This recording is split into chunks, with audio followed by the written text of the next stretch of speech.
Avant de débuter cette vidéo, je voulais vous remercier d'être aussi nombreux à me suivre. Et donc pour fêter la barre des 20 000 abonnés, j'ai préparé un petit quelque chose pour vous. L'inratable salon Epoch Auto arrive à grands pas et ils m'ont permis de vous faire gagner 2 fois 2 entrées. Donc c'est 2 packs de 2 places pour entrer au salon en duo. Pour participer, c'est très simple, ça se passe sur mon Instagram. Donc déjà, il faut suivre mon compte et suivre celui du salon Epoch Auto. Et ensuite, vous allez avoir une publication dédiée sur mon compte qui va vous rappeler ces modalités de participation. Il suffit juste de liker la publication et de mettre en commentaire 2 personnes avec qui vous aimeriez vous rendre au salon Epoch Auto. Vous avez jusqu'au 9 octobre pour participer et le tirage au sort aura lieu le lendemain, le 10 octobre. C'est l'agence de presse d'Epoch Auto qui contactera directement les 2 gagnants. Voilà, je suis contente de pouvoir marquer le coup comme ça. Je vous souhaite bonne chance dans ce mini concours et je vous dis un bon visionnage. Bonjour à toutes et à tous, bienvenue sur Authentiques Auto.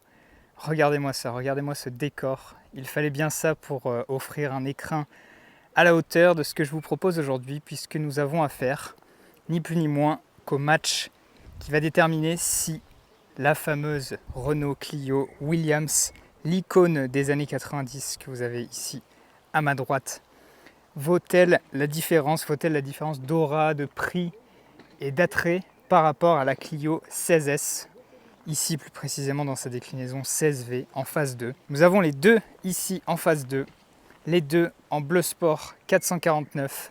On est sur une petite route de montagne. Et donc aujourd'hui, je vous propose d'aller regarder en détail ce qui différencie ces deux Clio bodybuildés et puis surtout d'aller les confronter sur la route. Et pour ce duel, aujourd'hui, je tiens à remercier les deux propriétaires de ces Clio qui, coup du sort, s'appellent tous les deux Julien. Donc merci Julien numéro 1, merci Julien numéro 2 pour leur confiance comme d'habitude, pour la mise à disposition de ces deux Clio et pour avoir fait coïncider leurs emplois du temps afin qu'on puisse organiser ce superbe match. Commençons par le commencement avec la Clio 16S tout court qui sort en 1991 quasi simultanément avec la Clio normale et donc qui vient mettre un terme à l'ère des Renault sportives à moteur turbo, puisque on entre dans les années 90, les sportives se veulent un petit peu plus bourgeoises, un petit peu moins brutales, et la mode est donc à présent aux culasses multi-soupapes, plus précisément 16 soupapes, c'est ce qu'on va le plus trouver. Et c'est ainsi que cette petite Clio, qui est une voiture dès le début, qui a fait ses preuves, qui a tout d'une grande, comme dit la publicité, une meilleure qualité de finition, une très bonne qualité d'amortissement, vraiment c'est un grand pas en avant par rapport à la Super 5, et bien cette Clio reçoit un moteur à la hauteur de la volonté de Renault d'en faire la petite citadine par excellence, puisqu'elle récupère le F7P 16 soupapes donc, qui équipe sa grande sœur la R19 16S. C'est un moteur qui développe 140 chevaux, qui est ici plus à son aise puisque la Clio 16S pèse 100 kg de moins que la R19, c'est vraiment pas rien. Et donc ici on est sous la tonne avec 140 chevaux, un moteur qui est rentré au chausse-pied dans ce petit capot moteur là. C'est vraiment la petite sportive qui s'impose, même si ses performances restent proches de la référence qui est la 205 GTI 130 chevaux. Alors le moteur de la 16S, il est considéré comme manquant un petit peu de brio à bas régime. C'est un moteur qui aime bien les tours. Donc on va aller voir ça tout à l'heure sur la route plutôt que de se fier aux avis de l'époque. Mais c'est surtout sur la partie train roulant, française oblige, que la Clio 16S fait référence. Donc bien entendu, la suspension est raffermie, on a une géométrie spécifique, on a des barres anti-roulis plus importantes.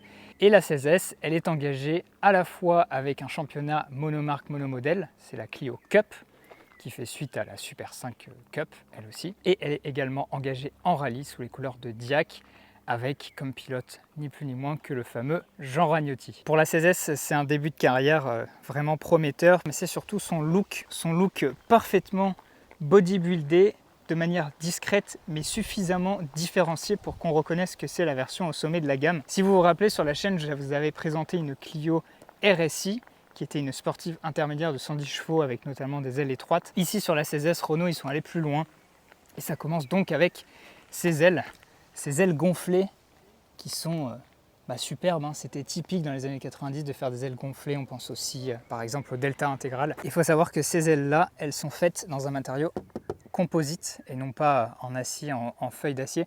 Et donc en fait, elles sont vraiment légères. Elles pèsent 860 grammes seulement. À l'avant, On retrouve un capot qui lui reçoit une bosse pour donner un peu plus de place à la mécanique, parce que c'est vrai que le moteur de la R19 16S, ça prend quand même pas mal de place, avec une prise d'air de forme NACA qui permet d'alimenter en air le collecteur d'échappement. Et donc tout ça combiné, ça donne un style vraiment réussi.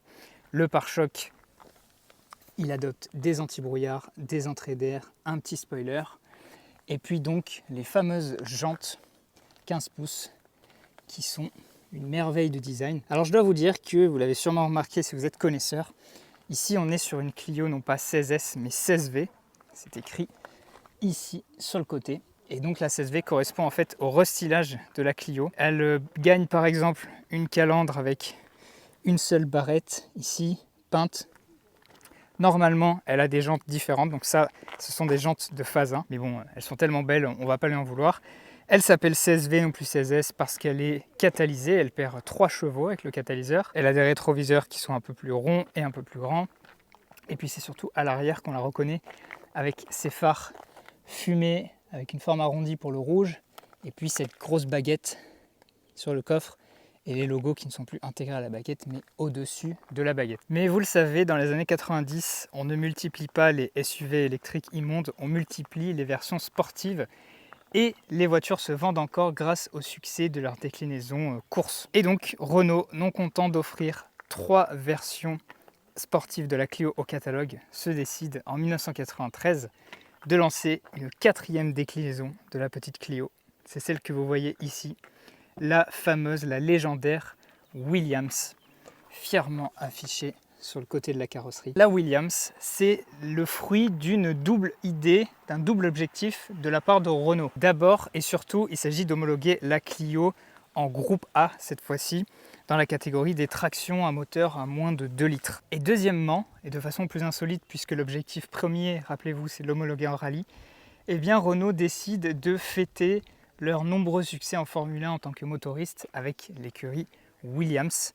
Donc pour rappel, Renault, ils ont été champions motoristes en 1992, 93, 94, 96, 97. Rien que ça. Donc ça méritait bien une petite série spéciale. Et vous allez voir que c'est pas que de la déco sur la Williams, c'est ça qui est génial et c'est sûrement pour ça qu'aujourd'hui elle est si recherchée et si connue. Et comme l'objectif c'est de maximiser la cylindrée pour suivre les réglementations en rallye, le moteur voit sa cylindrée passer à 1998 cm3 au lieu de 1764 cm3 sur la 16S normale. C'est une évolution qui s'appelle F7R et non plus F7P. Vous le voyez ici avec le fameux capot à ouverture inversée. Mais c'est pas seulement une question de cylindrée. Donc je vais vous citer pêle-mêle parce que vous me connaissez, je suis pas très mécano, je vais me contenter de vous citer tout ça, les modifications. On a d'abord un bas moteur qui évolue puisque le vilebrequin est récupéré à la Clio 1.9 litre D. C'est un vilebrequin plus long, ce qui va permettre d'offrir plus de couple à bas régime. On a 85% du couple qui est disponible sur cette voiture à 2500 tours minute. Donc apparemment ça fait une grosse différence niveau comportement. Je suis très curieux de voir ça.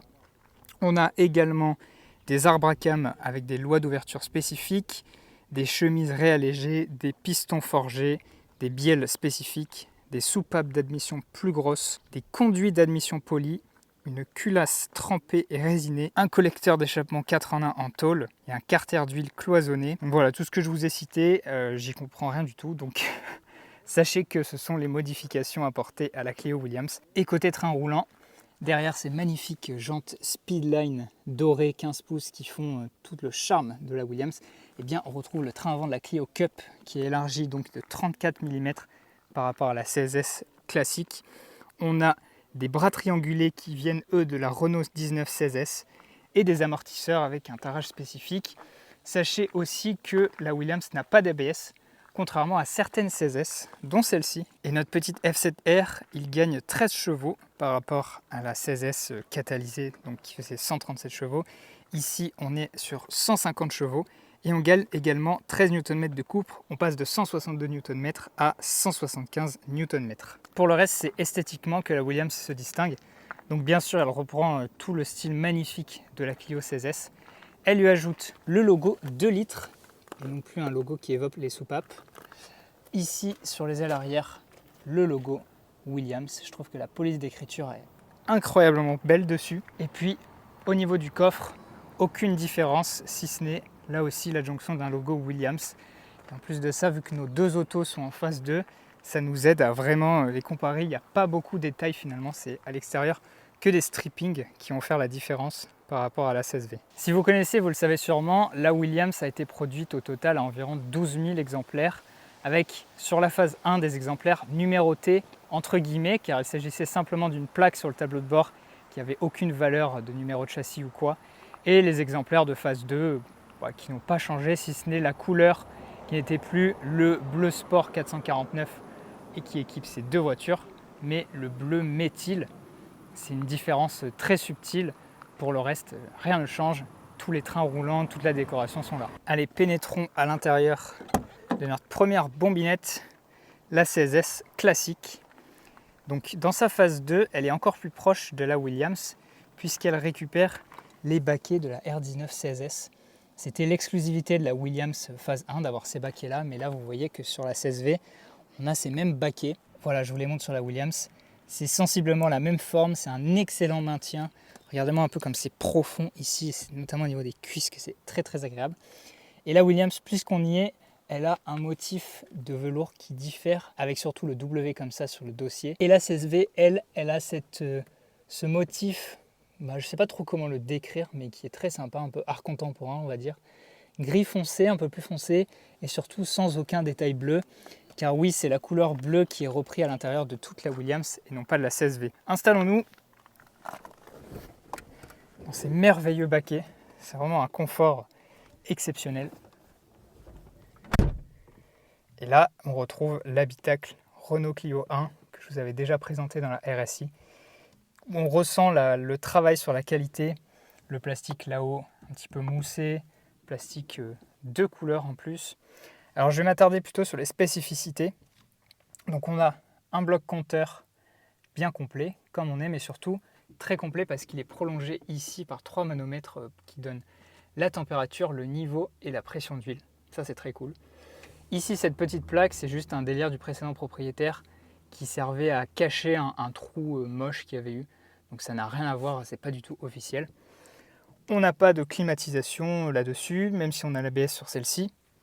Et même si les phases 2 étaient mieux équipées, vous pouvez même recevoir l'airbag. Dieu merci, celle-ci n'a pas l'airbag, elle a le petit volant superbe. Lui aussi bicolore, vous remarquerez.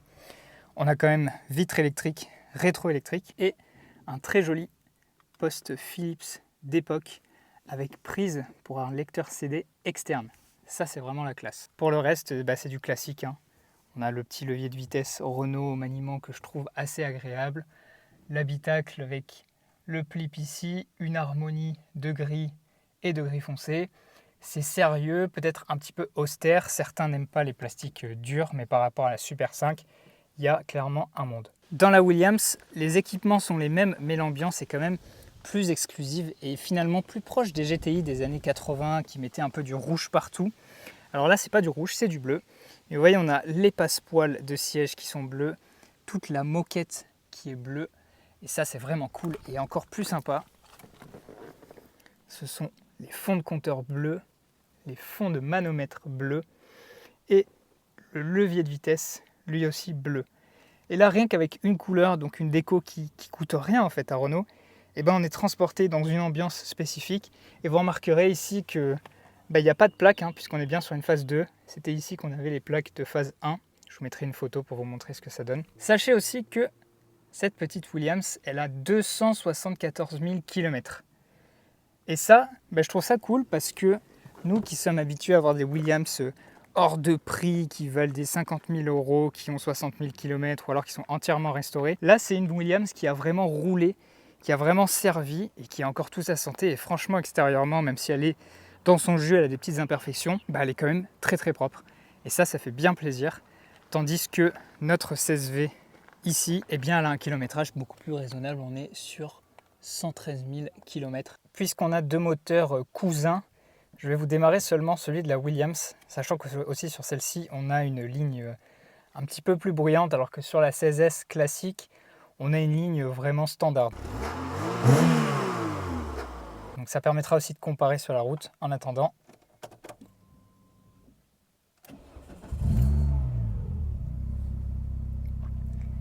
Ouais, là tout de suite, on entend que c'est pas d'origine. Hein.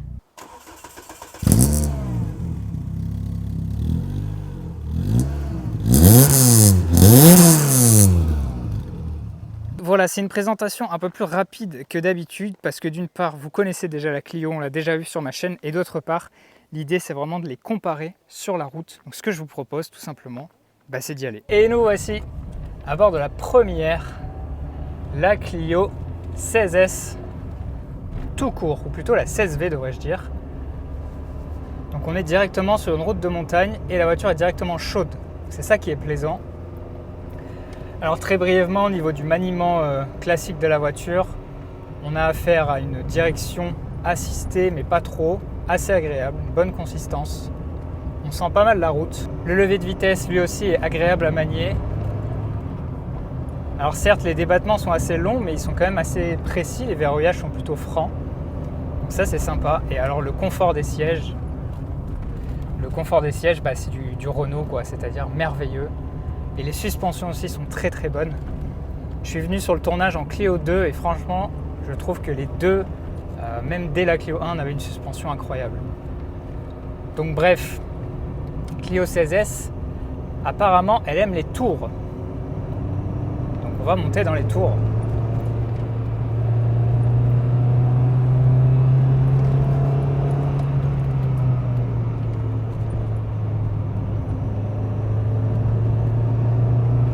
C'est vrai que c'est pas une poussée franchement hyper impressionnante. C'est beaucoup plus logiquement beaucoup plus linéaire qu'un turbo. Mais ça monte quand même pas mal. Et alors l'accélérateur, j'ai l'impression qu'au bout de l'accélérateur, il y a une partie un peu plus caoutchouteuse. Et donc, pas comme un kickdown, mais je sais pas, on a l'impression d'arriver à un bout de course et en fait non. Ouais, pour repartir en troisième, ça met un petit peu de temps.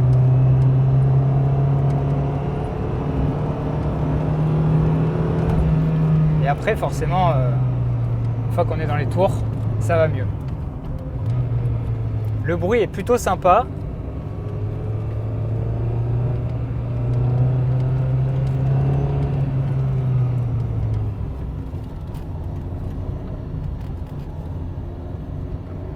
Et ouais, c'est vraiment la suspension impressionnante, imperturbable.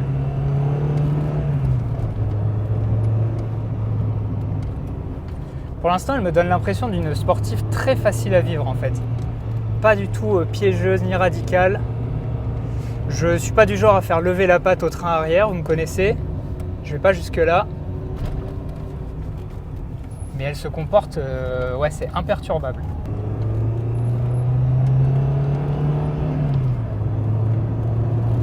Mais bon, ça avance quand même pas mal. Hein.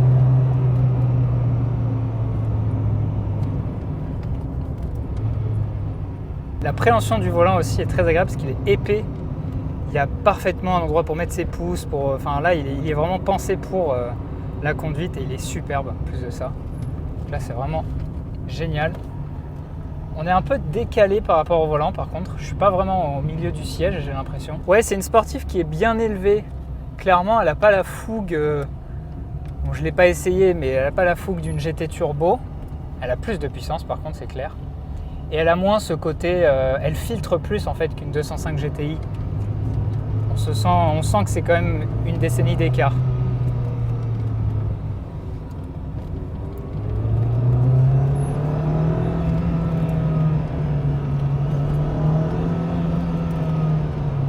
Et le freinage, il est plutôt bon. Alors paraît-il qu'il n'est pas très endurant, encore plus sur la Williams. On verra ça tout à l'heure. Mais bon voilà, là il faut se rappeler, on a l'ABS qu'on n'a pas sur la Williams.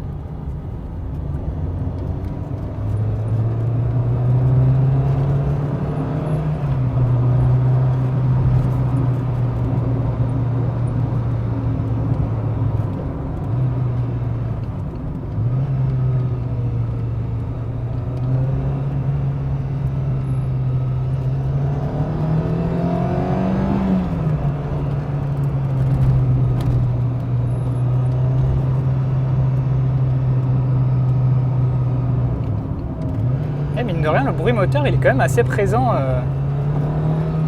quand on le laisse haut dans les tours.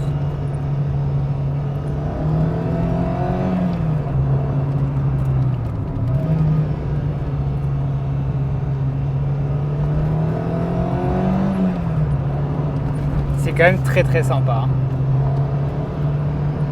Elle met vite en confiance.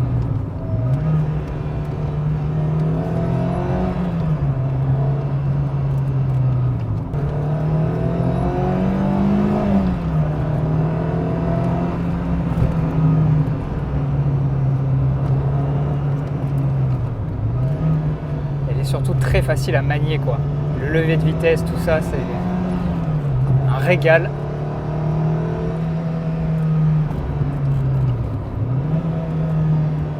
Ah là là, ces rétrogradages, qu'est-ce qu'ils font plaisir. Round 2, cette fois-ci, avec la Williams. Donc déjà, bien sûr, le bruit n'est pas le même. Hein.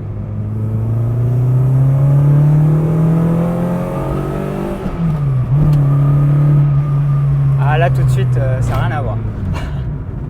Ça n'a rien à voir niveau bruit. Et je vais voir en montée en troisième. Ouais, on sent quand même la différence de couple. Ouais, ça marche plus fort. Ça marche plus fort. On sent qu'elle repart mieux et plus vite dans la montée ici. Ah, c'est beau, hein. Avec une petite ligne groupe N comme ça,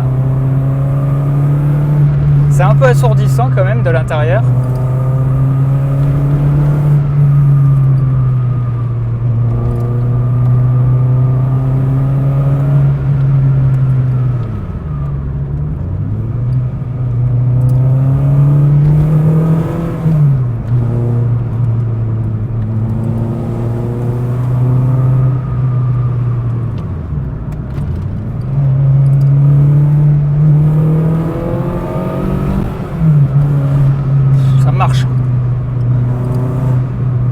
Avec le bruit sportif comme ça et le couple en plus, on a l'impression qu'il y a un peu plus que 10 chevaux de différence.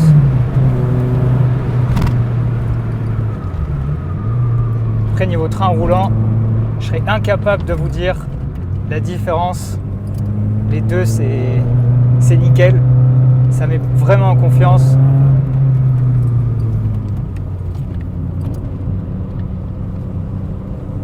Elle est peut-être un peu plus sautillante. Alors je sais que celle-ci, elle n'a pas des amortisseurs d'origine à l'avant. Elle a des Bilstein B6.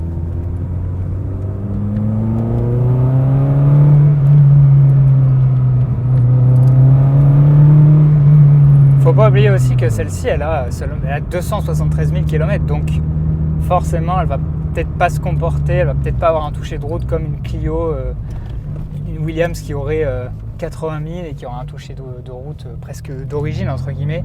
En fait, je pense que c'est plus le bruit et un peu la hargne qui vont changer. Mais au-delà de ça, je trouve pas, à moins qu'on soit un fin pilote comme Monsieur Ragnotti, qui d'ailleurs habite pas loin d'ici, à moins qu'on soit fin pilote comme lui, je suis pas sûr qu'on puisse déterminer une vraie différence niveau comportement entre ces deux voitures. Parce qu'en fait, la 16S, elle a déjà des très très bons trains roulants. Et donc la Williams, certes, elle va sublimer ça peut-être, mais ça va pas aller plus loin. Et d'ailleurs, au niveau du freinage, j'ai pas vraiment senti de faiblesse. Je trouve qu'elle freine bien. Bon, évidemment, en première, c'est rageur. Hein. Il y en a quand même sous le capot, il n'y a aucun doute là-dessus.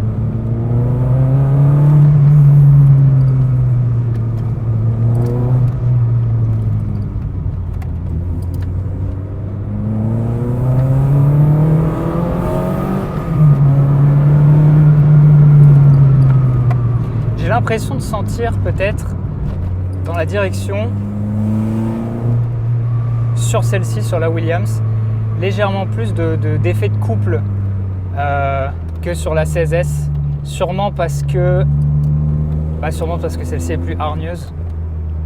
La direction, je sais pas, me paraît un peu plus légère, enfin C'est un peu difficile à décrire. Du coup, la question qu'on se pose, c'est est-ce que ça vaut le coup d'acheter une Williams plutôt qu'une 16S? Alors, vaste question, n'est-ce pas? Parce que la différence de prix, elle est quand même immense. Je pense que ça vaut le coup d'acheter une Williams si vous êtes fan de sa déco. Et c'est vrai que moi, j'ai tendance à vraiment préférer son intérieur notamment. L'extérieur, à la limite, la 16S a déjà un bel extérieur. Et alors la Williams, l'intérieur est superbe, le bleu partout, je trouve ça magnifique. Donc, c'est surtout si vous voulez ce côté exclusif, une voiture, alors pas une voiture championne directement, mais une voiture qui fait écho à un constructeur champion. Si vous voulez le package intégral, savoir que vous avez le plus gros moteur, 10 chevaux en plus, du couple disponible plus bas, c'est vrai que ça repart mieux. Peut-être que ouais, la 16S, elle manque un peu quand même. Elle manque de rage.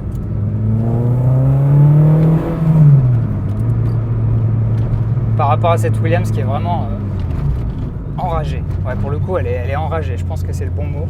Après, avoir la 16S avec une ligne similaire, si déjà ça donne pas...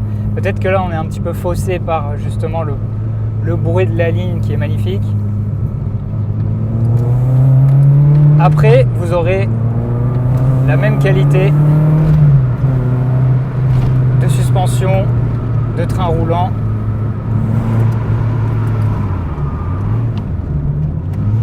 Donc là-dessus, vous n'aurez pas beaucoup de différence. Encore une fois, si vous êtes fin pilote, oui. Oh ouais, elle arrache quand même beaucoup plus, hein, en fait. Peut-être qu'il y a plus que 150 chevaux avec la ligne, je sais pas. Mais tout dépend, voilà, de votre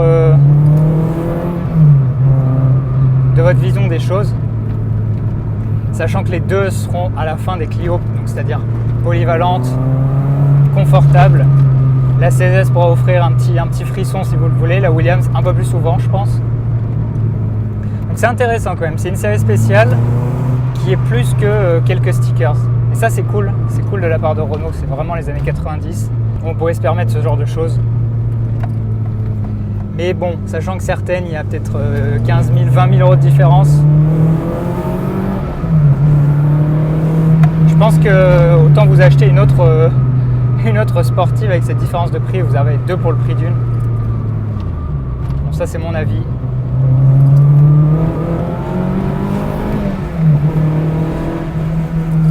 Donc la Williams n'est pas surcotée au sens où elle est décevante à la conduite. C'est juste qu'elle est en fait très chère. Voilà.